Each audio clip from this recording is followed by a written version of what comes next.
Hey y'all, it's a beautiful Thursday morning. It's Amanda Gerber and I wanted to share with you an update on our backyard garden. It is April 20th. These vegetables have been growing for about 2 months. I'm in Corpus Christi, Texas, so that is zone 9 where it's nice and hot and sunny and humid. So just to give you an idea, that's the climate we're in. And this is about a 2-month growth. I started these plants not from seeds, but from transplant plants from a local nursery, and they've been doing great. So let me flip the camera around and I'll show you what we have going on. So I'll start with my herbs. Right here we have arugula, and I harvested some last week, so that's it after it's been harvested. It's doing really well. I just bought this parsley. As you can see, I need to put it in a pot still. Sage is doing okay, and then rosemary and thyme, those aren't doing too great, but I haven't really paid much attention to those right now. And as you can see, there's a lot of weeds in this area. But I'm really excited about this spinach. I bought this climbing spinach, and boy is it climbing. So I've used these in juices and salads and all kinds of fun stuff. And I've got my basil doing great. We like to make some pesto with that and add it to our Italian dishes. And then right next to it, you can see our cucumbers coming in quite nicely. Again, I know I should trellis, but it just isn't something I've made time for. But as you can see, let me kind of get up close.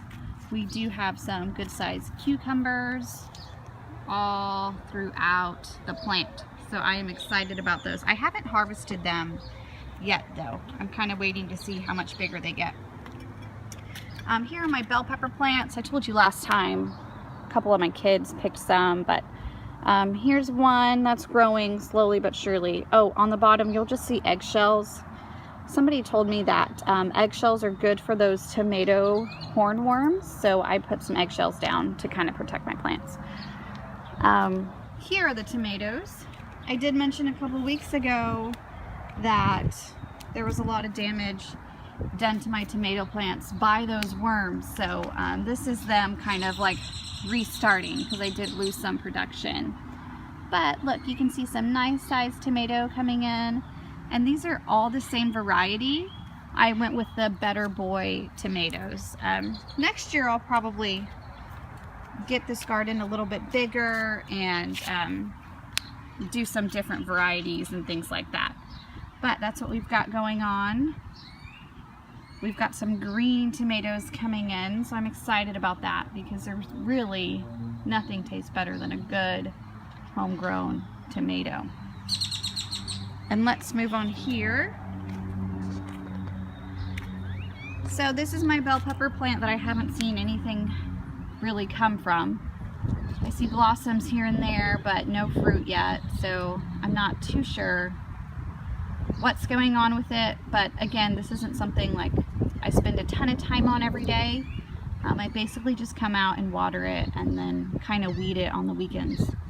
But the zucchini plants we are seeing a lot of growth from. Let me get down here. Wow, this guy's huge. Okay, so the thing with zucchinis, look how big this is, y'all. Is if you let them go, they can really go. Look, that's like the size of my arm. So I'm not gonna pick that yet. I'm gonna let my boys pick it because they'll be pretty excited about it. But look, I've got more zucchinis all throughout the plant. And we have another zucchini plant with some smaller zucchinis. We've definitely been harvesting our zucchinis. Really gorgeous zucchini blossom right here. So I'm pretty excited about these. I like to make zoodles with it, and I'm about to make some baby food for Sarah with the zucchinis because she likes zucchinis. So those are really great, really easy to grow zucchini plants. Can't mess them up, and you'll be feeding zucchini to your entire family. This is my chard. I chopped it back a couple weeks ago. It also got a lot of damage from the caterpillars. But look, I didn't know if it would still produce, but I have some nice baby chard leaves coming back. So I'm pretty excited about that because I do try and eat some greens every day. I want to try kale, but I'm not sure if I'm too late yet. So if you know anything about that, leave a comment and let me know. Let me kind of walk you out here. And give you an overall view of our garden. So again, this is it's a small backyard garden, okay? It works for our family. We're gonna try and get a little bit bigger every year, but I figured to start, this would be a good starting place for us. And again, zone 9 in Corpus Christi, Texas. This is about 2 months of growth for these plants. And it is coming along beautifully. Let me flip the camera around so you can see my face. Thank y'all so much for tuning in, and I will see you tomorrow. And in about another week, I'll give you another update on our backyard garden. Thanks so much. Have a great day.